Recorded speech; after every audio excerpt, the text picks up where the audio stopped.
Alright, mais les amis, j'espère que vous allez bien, j'espère que tout se passe bien pour vous, la famille, les parents, vos amis, tout se passe bien. On rend gloire au Dieu Tout-Puissant. Oh là là là là, aujourd'hui, on va réagir à Benzema qui veut porter plainte contre Gérard Darmanin.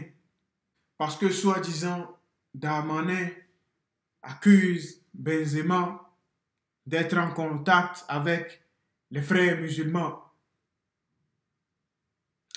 Oui, comme c'est, bro. On va voir ce que Darmanin a à nous dire. Ministre, est-ce que vous maintenez vos propos ce soir et sur quoi vous fondez-vous pour dire qu'il a effectivement des liens notoires avec les frères musulmans? C'est une enquête, c'est une accusation judiciaire. Je me laisser plutôt à la réponse à la justice. Donc moi, j'attends avec intérêt. C'est une accusation de la part. Si je me porte plainte, je vais me répondre devant la justice de ces questions. Vous dites qu'il y a un lien notoire. Mais regardons. Il y a rien de judiciaire à ce stade. On va pas polémiquer. Il apporte plainte. Donc écoutez, là, on polémique pas. On vous demande si les propos que vous avez tenus sont sérieux et si vous avez de la matière pour les accréditer. Monsieur Benzema, qui est un très grand footballeur, qui a des millions de personnes qui le suivent sur Internet, je constate qu'il n'a toujours pas fait un tweet pour l'assassinat de ce professeur Arras. Je constate qu'il n'a pas fait de tweet non plus pour les bébés décapités, pour les femmes violées, pour les 1300 massacrés du terroriste islamiste en Israël. Et c'était l'objet de la réponse que j'ai faite à la question de vos confrères de... Avez-vous matériellement des éléments qui vous permettent de faire un lien entre Karim Benzema, excusez-moi, et les frères musulmans? Vous savez, le frérisme, c'est très insidieux. Oui. Ça consiste... Ce qui me plaît chez ce mec, comment il s'appelle? J'ai oublié son nom, ce journaliste. Il est très efficace, ce mec. Je le connais, mais j'ai oublié son nom. Que tu sois président, ce que tu veux, il va t'attaquer sur tout ce que tu as dit. Tout ce que tu as dit, il va t'attaquer dessus. C'est ce qui me plaît chez ce mec. Utiliser tous les moyens de la société, le sport, la musique, l'influence sur Internet, pour pouvoir passer un islam rigoriste. C'est ça le frérisme. Et donc malheureusement, je constate, et je serais très heureux que M. Benzema montre l'inverse, c'est par exemple qu'il puisse tweeter sur les assassinats dont est victime par exemple le professeur Darras, pour montrer que quand on a une parole aussi forte, alors qu'il est déjà connu, vous le savez bien, pour un islam extrêmement rigoriste, a des liens, et malheureusement, avec des personnes qui se sont parfois réjouies d'assassinat de Samuel Paty, par exemple, je souhaite que si jamais ces propos devaient être corrigés, qu'ils puissent montrer que, voilà, quand on tweete, et c'est normal, je peux le comprendre d'ailleurs sur les populations civiles de Palestine, on puisse pas avoir une indignation sélective, sinon ça on vous demande une preuve de vos propos et vous renversez, si je puis dire, la question en disant à Benzema d'expliquer qu'il n'est pas un copain des frères musulmans. C'est quand même particulier.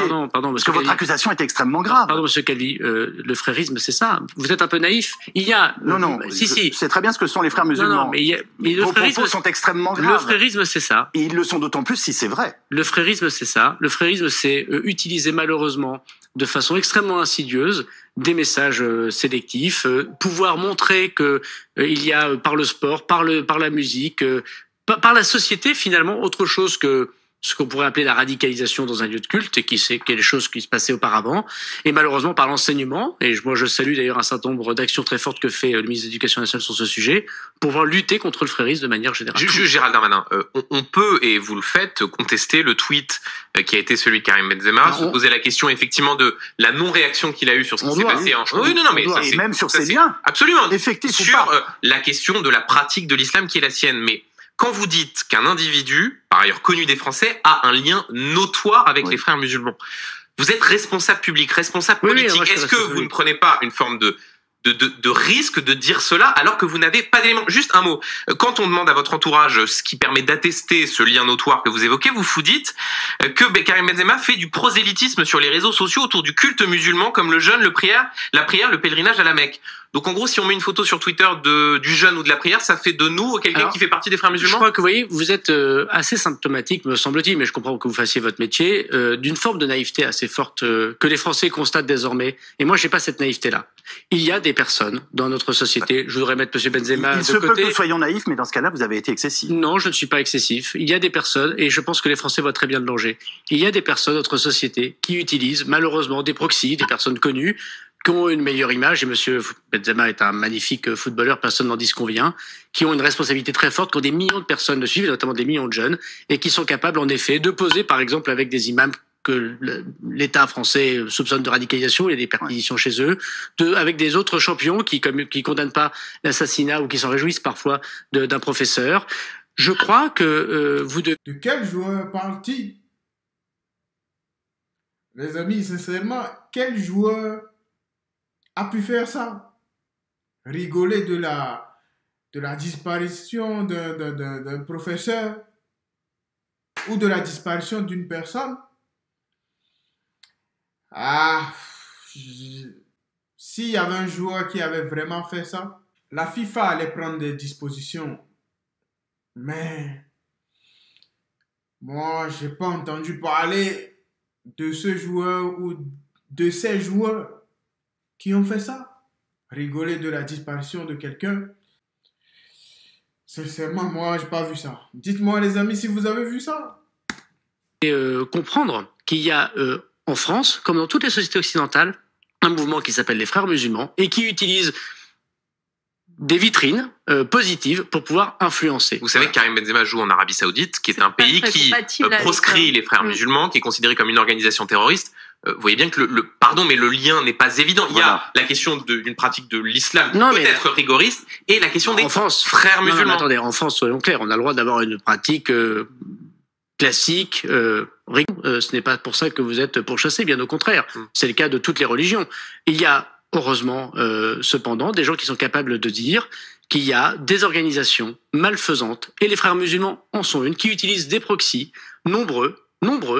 Alors, à leur insu ou pas, je ne pense pas toujours à leur insu, personnellement. Voilà, il se trouve que je suis ministre de l'Intérieur et que j'ai accès à certaines informations pour vous dire. Mais lesquelles? Monsieur Duhamel. Mais lesquelles? Gérald Darmanin, pardon, mais vous lancez des accusations qui sont des accusations graves. Quelles informations vous permettent de dire que Karim Benzema a un lien notoire avec les Frères musulmans? Il faut combattre, monsieur Duhamel, tous ceux qui utilisent malheureusement une notoriété qui est extrêmement forte pour passer des messages qui pourrissent une partie de notre jeunesse.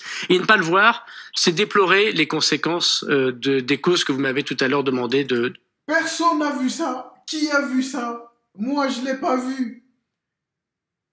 Personne l'a vu. Personne l'a vu.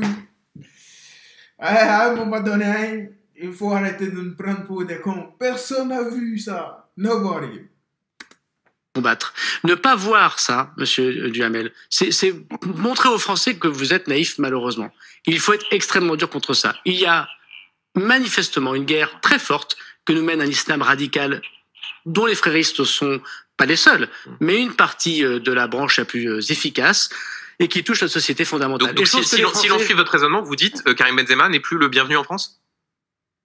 Mais monsieur Benzema, il est français, mais j'ai pas de problème avec ça. Simplement, j'ai le droit de combattre l'idée que quand on tweete sur les civils palestiniens, et je suis évidemment le premier choqué de ce qui se passe pour les civils palestiniens, c'est extrêmement étonnant, je trouve, de ne pas tweeter sur les 1300 morts du Hamas islamiste en Israël et de ne pas tweeter pour l'assassinat du professeur. Il y a des gens qui choisissent de ne pas tweeter du tout.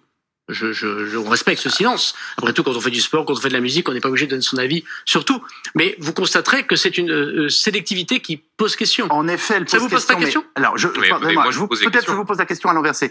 Savez-vous dire qui utilise ou manipule Benzema, comme vous venez finalement de nous le suggérer?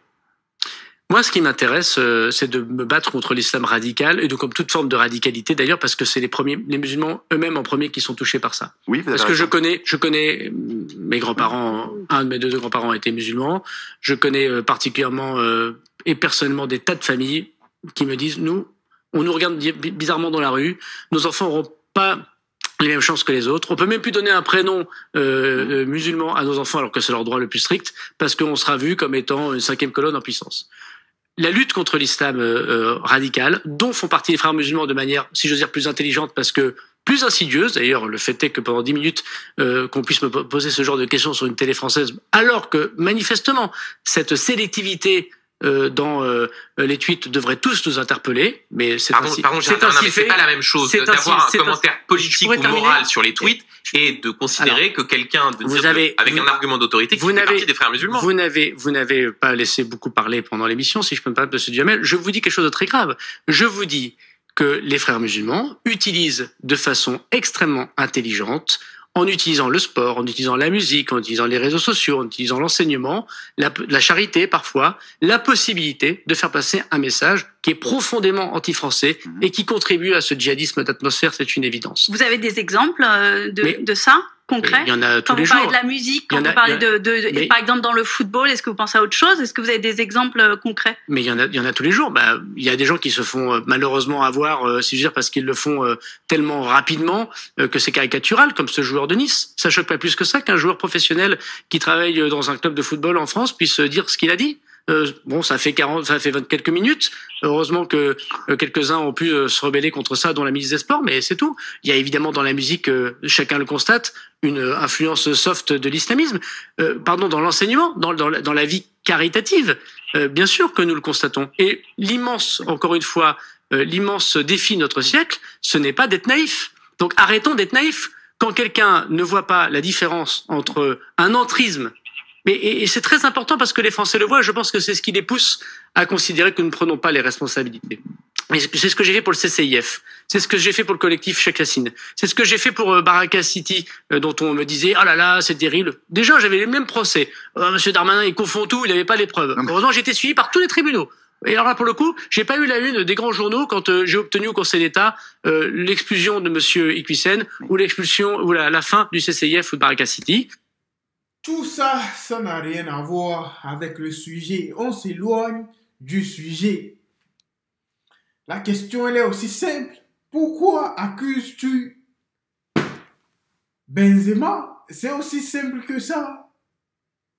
It's simple as that. On s'éloigne du sujet. Il faut pas nous embrouiller. On s'éloigne du sujet. Donne-nous une réponse claire et concise. C'est aussi simple que ça. Simple as that.